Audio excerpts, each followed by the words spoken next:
Hey, seventh graders, another one of our flip lessons here today. This one we're probably going to get a majority of it done in class. So hopefully you're going to be bringing your earbuds today, but this is going to go on pages 71 and 72 of your interactive notebook. Should be relatively simple, straightforward for you to get done. But all right, here we go.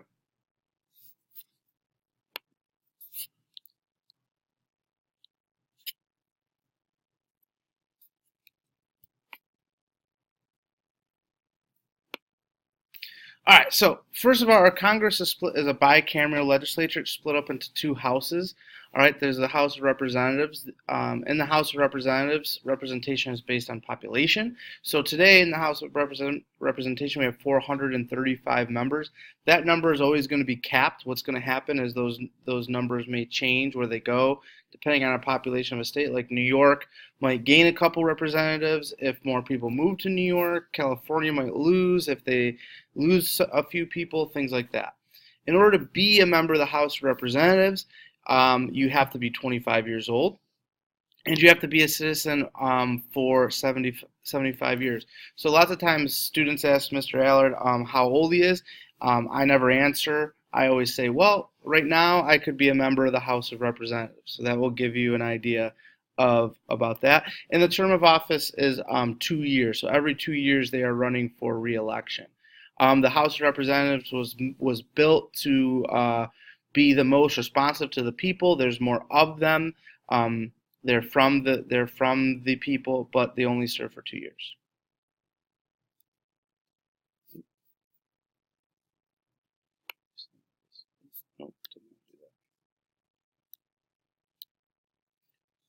So I think it's getting cut off a little bit there, but it says House of Representatives.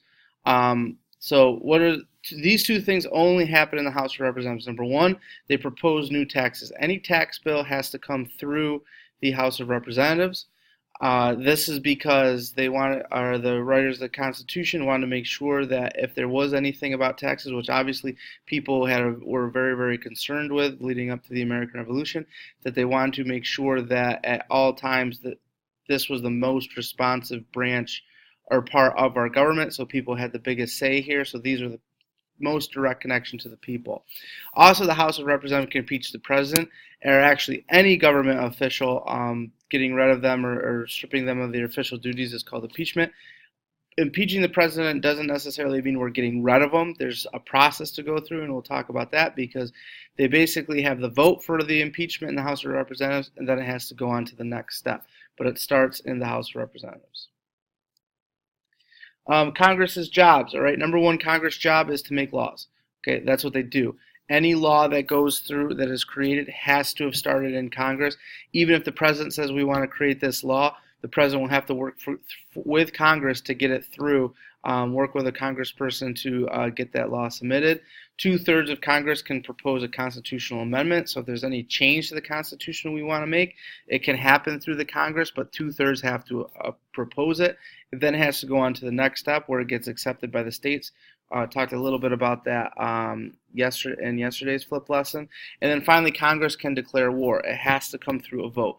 The president, single person, cannot declare war. It has to be approved by not all of the members, but it has to be approved by a majority of the members. And this, when we talk about Congress, we're talking both the House of Representatives and both the Senate. Okay, so these can happen kind of in either spot, except for the Constitution Amendment has to happen in both houses. All right, so the Senate. The Senate has 100 members, 2 per state. This is the part way back when. The Senate is the part of the New Jersey plan.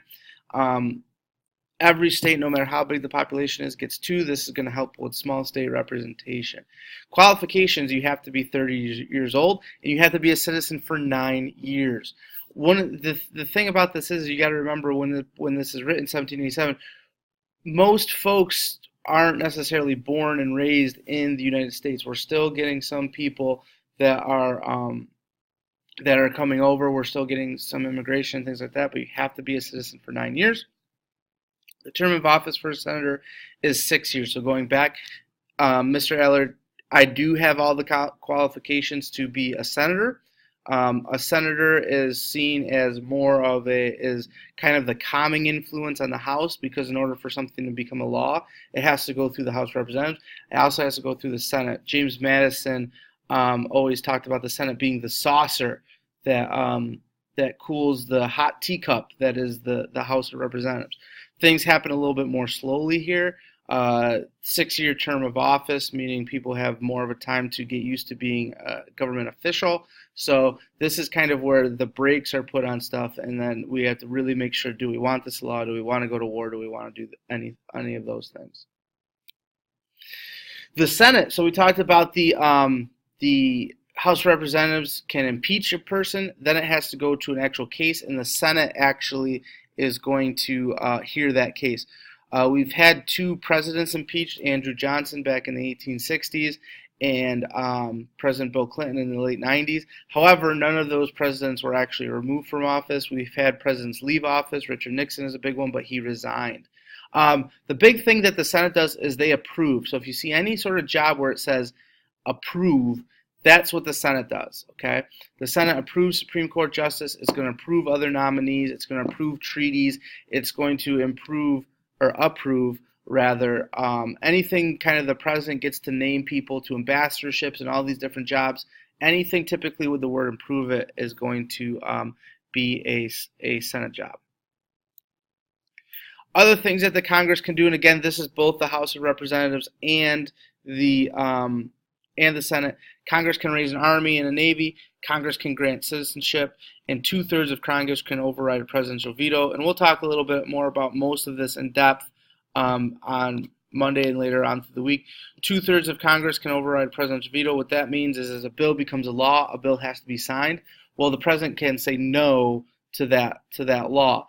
Then the law gets kicked back to Congress. If Congress can again pass the votes, but this time get 2/3 instead of 51%, that bill will become a law.